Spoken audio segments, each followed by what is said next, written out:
नमस्कार, स्वागत है हमारे YouTube चैनल व्योम के पार पर आपका।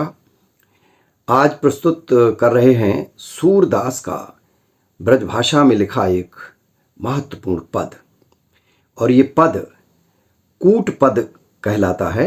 यानी सूरदास ने बहुत सारे कूट पद लिखे हैं। कूट पद वो होते हैं जिनका अर्थ सीधे सीधे नहीं निकलता, अर्थात कविता का अर्थ जो है, कविता की जो व्याख्या है वह या तो अभिधा में होती है, अभिधा में तो वैसे कम होती है कविता, लक्षणा शब्द शक्ति और व्यंजना शब्द शक्ति से अर्थ निकलता है।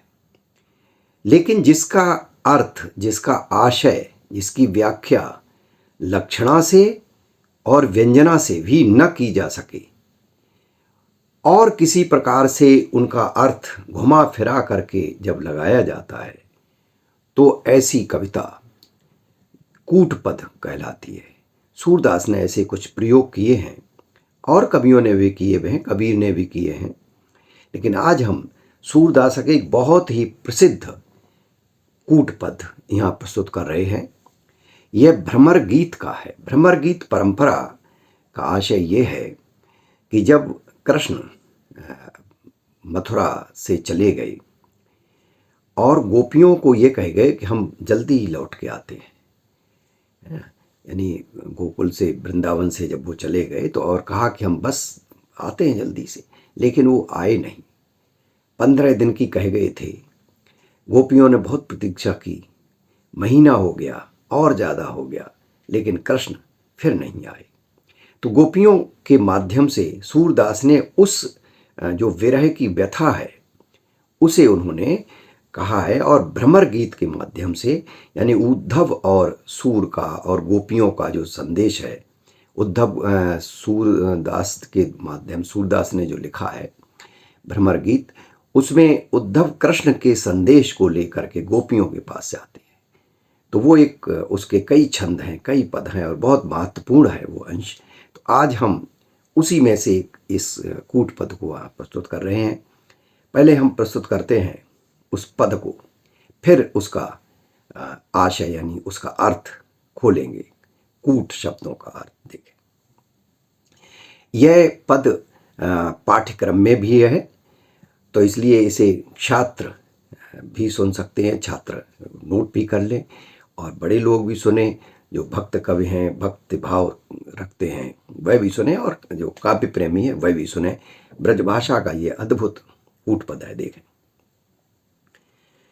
कहत कत परदेसी की बात, मंदिर अरध अवधि बधि हम सो, मंदिर अरध अवधि बधि हम सो, हरिहार चली जात, कहत कत परदेसी की बात।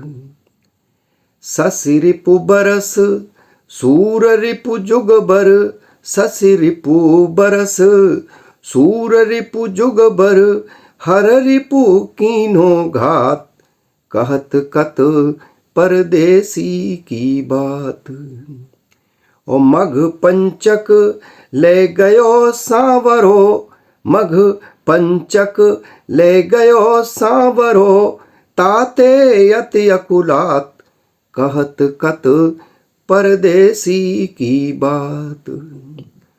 नखत वेद ग्रह जोरे अर्ध करे, नखत वेद ग्रह जोरे अर्ध करे, सोई बनत अब खात, कहत कत परदेसी की बात। ओ सूरदास भस सूरदास बस भई बिरह के, सूरदास बस भई विरह के, कर्मी जे पछतात, कहत कत परदेसी की बात। तो ये था सूरदास का कूट पद। अब इसका व्याख्या देखिए। प्रसंग वही है कि कृष्ण चले गए हैं और गोपियों से कह गए कि बस हम अभी आते हैं 15 दिन में, 15 दिन की अवधि में। तो इसको देखें कि कहत कत परदेसी की बात। गोपियाँ कहती हैं, अरे भाई परदेसी की बात क्या कहें, ऐसे परदेसी की बात हम क्या कहें। और फिर आगे जो है वो उसमें कूट शब्द को आपका प्रयोग देखें कि मंदिर अरध, अवधि बध हमसो। मंदिर कहते हैं, एक तो मंदिर वो होता है जिसमें देवी देवता रहते हैं हिंदू धर्म के अनुसार, और दूसरा मंदिर घर को भी कहते हैं, आवास को भी कहते हैं। भूषण की कविता है कि ऊंचे घोर मंदिर के अंदर रहने वाली, ऊंचे घोर मंदिर के अंदर रहती हैं। यानी मंदिर अर्थात मकान, घर।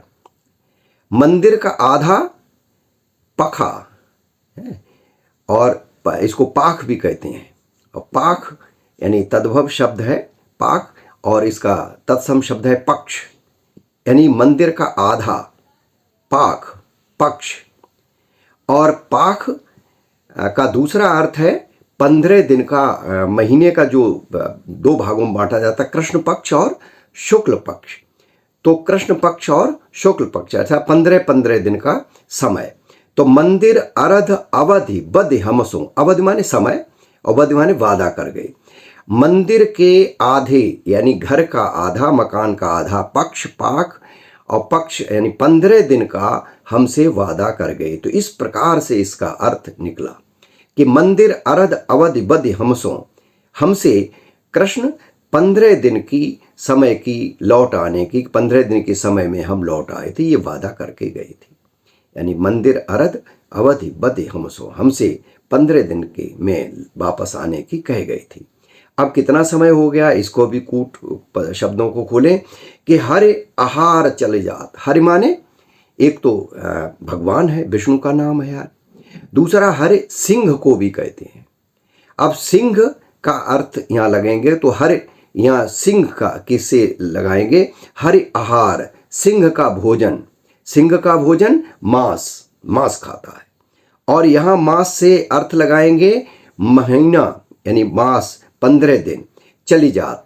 तो ये कूट पद जो है इस तरह से खोला कि मंदिर के आधा अर्थात पक्ष 15 दिन का हमसे वादा कर गए, लेकिन हर आहार चल जात। यहाँ तो सिंह का भोजन अर्थात मांस महीना 1 महीना हो गया। तो इस प्रकार से इसका अर्थ खुला। आगे देखें कि अब क्या स्थिति होती है जब इतना समय हो गया। तो शशि रिपु बरस, सूर रिपु जुगवर, हर रिपु कीन्हो घात। शशि रिपु बरस, शशि माने चंद्रमा, चंद्रमा का शत्रु। शशि रिपु बरस, चंद्रमा का शत्रु दिन। यानी अगर दिन बीत जाता है तो हमें लगता है कि 1 साल बीत गया, कि विरह में समय बहुत लंबा हो जाता है, ये माना जाता है। अगर आप दुखी हैं तो समय काटना मुश्किल हो जाता है, और अगर सुखी हैं तो समय मालूम ही नहीं पड़ता कि कब कहाँ समय निकल गया। तो शशि रिपु बरस यानी अगर शशि माने चंद्रमा का शत्रु, दिन, दिन में चंद्रमा छुप जाता है इसलिए उसको शत्रु कहा जाता है। चंद्रमा का शत्रु दिन अगर बीत जाता है तो हमें लगता है कि बरस बीत गया। और सूर रिपु जुगवर, और सूर का यानी सूर्य का शत्रु अर्थात रात। तो सूर्य का शत्रु अगर रात बीत जाती है तो हमें लगता है कि 1 युग बीत गया। कि शशि रिपु बरस, सूर रिपु जुगवर, और हर रिपु कीन्हो घात। हर माने शिव जी, शिव जी का शत्रु, हर माने शिव जी, तो शिव का शत्रु कामदेव। हर रिपु कीन्हो घात, और कामदेव हमारे ऊपर घात लगाए बैठा है विरह में। तो शशि रिपु बरस, सूर रिपु जुगवर, हरि रिपु कीन्हो घात। चंद्रमा का शत्रु अगर दिन बीत जाता है तो हमें लगता है कि साल बीत गया, और अगर रात बीत जाती है तो हमें लगता है कि युग बीत गया। और ऐसे में हर रिपु यानी कामदेव, शिव जी का शत्रु अर्थात कामदेव हमारे शरीर पर घात लगाए बैठा। अब आगे देखिए कि मघ पंचक ले गयो सांवरो, ताते अति अकुलात।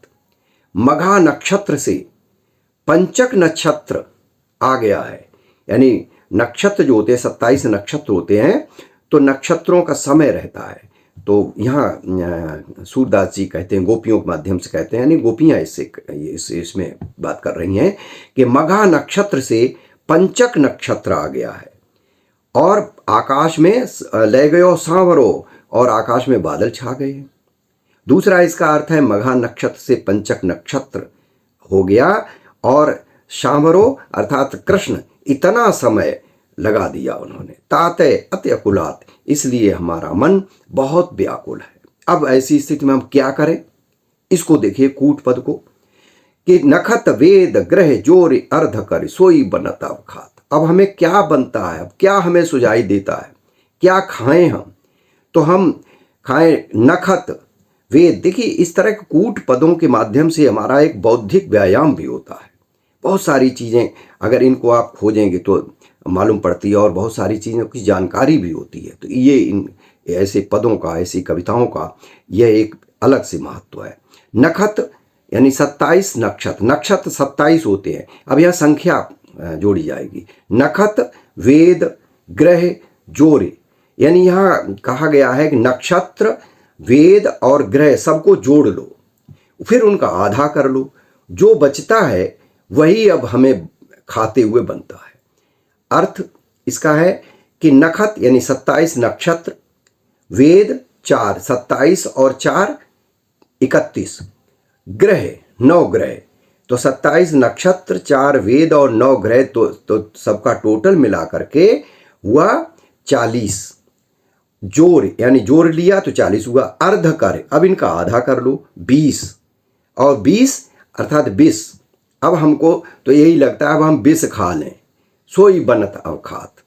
और सूरदास बस भई बिरह के, सूरदास कहते हैं कि गोपियां तो अब बिरह के बस हो गई हैं, अब बिरह ने उनको घेर लिया है। करमी जय पछतात, अब तो हाथ मल करके पछता रही। तो ये दृष्टकूट सूरदास का अभी आपने सुना। जो परीक्षा पाठ्यक्रम में जिनके है ऐसे छात्र छात्राएं इसको और अच्छी तरह से इसकी व्याख्या करें, नोट कर लें, और शेष आपको ये कैसा लगा दृष्टकूट आप अपनी टिप्पणी में अवश्य लिख करके बताएं। आज के लिए बस इतना ही। शेष मिलते हैं किसी दूसरे महत्वपूर्ण पद के साथ। आज के लिए बस इतना। नमस्कार।